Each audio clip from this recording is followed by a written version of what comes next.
নমস্কাৰ, মই আছিলো বিনয় কাশ্যপ। এষ্ট্ৰলাইফ অসমৰ সমূহ দৰ্শকবৃন্দক স্বাগতম জনালো।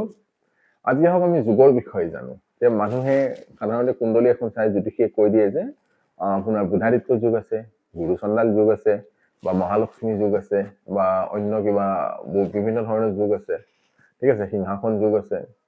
এই যোগবিলাক হয় কি? যোগবিলাক মনত ৰাখিব যে যেতিয়া কোনো গ্ৰহৰ কম্বিনেশ্যনছ থাকে, ঠিক আছে, যদি এটা ৰাশিত যদি কোনোবা দুটা গ্ৰহ বা তিনিটা গ্ৰহ বা চাৰিটা গ্ৰহৰ যদি জ্যোতি থাকে, তেনেহলে তাৰ পৰা কিছুমান যোগৰ নিৰ্মাণ হয়। আৰু সেই যোগবিলাক হয়তো ভালৰ কাৰণেও হ'ব পাৰে বা বেয়াৰ কাৰণেও হ'ব পাৰে। যদি ভালৰ কাৰণে হয়, সেই যোগটো ফলিত হৈছে নে নাই কেনেকৈ গম পাব? আৰু যদি বেয়াৰ কাৰণে হয়, তেনেহলে তো জানা অত্যন্ত দৰকাৰ যে যোগটো ফলিত হৈছে নে নাই। চাওক, যেতিয়া কোনো এটা যোগ আমি নিৰ্ধাৰণ কৰিম, সাপোজ ইয়াতে আমি বিষ যোগৰ কথা কৈছো। বিষ যোগ হল যে চন্দ্ৰ দেৱতা আৰু শনি দেৱতা যেতিয়া কুণ্ডলী এখনৰ এটা ৰাশিতে যদি থাকে, তেনেহলে তাক বিষ যোগ বুলি কয়। এতিয়া এই বিষ যোগটো ফলিত হৈছে নে নাই? আমি জানো যে নাম শুনিলে গম পাওঁ যে বিষ যোগ বেয়াই যোগ হ'ব, ভাল যোগ নহয়। আৰু যেহেতু নামটোৱে ইয়াক স্পষ্টীকৰণ দিছে যে ই যদি থাকে কোনো কুণ্ডলীত, তেনেহলে তাৰ পৰা নিগেটিভ ইম্পেক্ট আহিব। কিন্তু সেই যোগটো ফলিত হৈছে নে নাই, সেই বস্তুটো কেনেকৈ গম পাব? মনত ৰাখিব যে যোগ কেতিয়া ফলিত হয়, যে যেতিয়া যদি দুটা গ্ৰহৰ মাজত যদি এটা নিগেটিভ যোগ বা পজিটিভ যোগ যদি বনাইছে, সেইটো যদি গ্ৰহটোৰ লগত যদি চেম ডিগ্ৰীত থাকে, সাপোজ ইয়াতে বিষ যোগত চন্দ্ৰ দেৱতা 23 ডিগ্ৰীত আছে আৰু শনি দেৱতাও 23 ডিগ্ৰীত আছে, তেনেহলে মনত ৰাখিব এইটো যোগত নপৰিব, এই যোগটো খণ্ডন হৈ যাব। তেতিয়া কি হ'ব? চন্দ্ৰ দেৱতা আৰু শনি দেৱতাৰ মাজত গ্ৰহ যুদ্ধ হ'ব।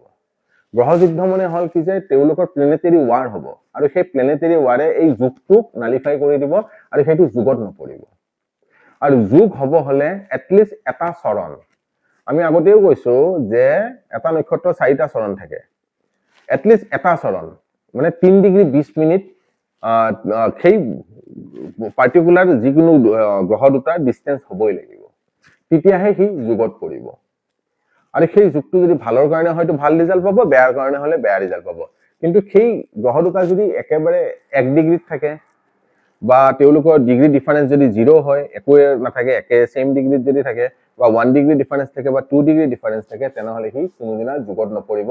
আৰু তাৰ পৰা সেই যিটো ভাল যোগ, যাক আমি কওঁ সাপোজ মহালক্ষ্মী যোগে হওক বা হেৰি বুধাদিত্য যোগে হওক, সেই যোগবিলাক ফলিত নহব আৰু সেই যোগত নপৰিব। যোগ পৰিব হলে সদায় মনত ৰাখিব এটা চৰণৰ ডিফাৰেন্স থাকিবই লাগিব, মানে এটলিষ্ট 3 ডিগ্ৰী 20 মিনিটৰ ডিফাৰেন্স থাকিবই লাগিব, তেতিয়াহে যোগত পৰিব।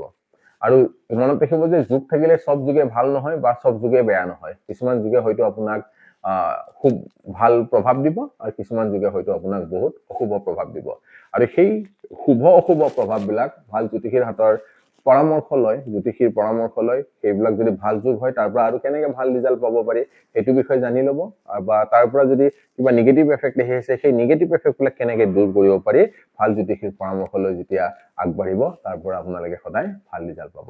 আশা কৰি এই যোগৰ যিটো কনচেপ্ট আছে, বহুত অলপমান সেনচিটিভ হয়, কিন্তু জানা বহুত দৰকাৰ। কাৰণ কুণ্ডলী এখনত এনেকুৱা গ্ৰহৰ যোগ থাকে, আৰু সেই যোগটো ফলিত হৈছে নে নাই, যেতিয়ালৈকে আমি ডিগ্ৰী নাচাওঁ, যেতিয়ালৈকে সেই গ্ৰহটোৰ ভোগাংশ আমি যদি নাচাওঁ, তেতিয়ালৈকে আমি ক'ব নোৱাৰিম যে সেই যোগটো ফলিত কুণ্ডলীখনত হৈছে নে নাই।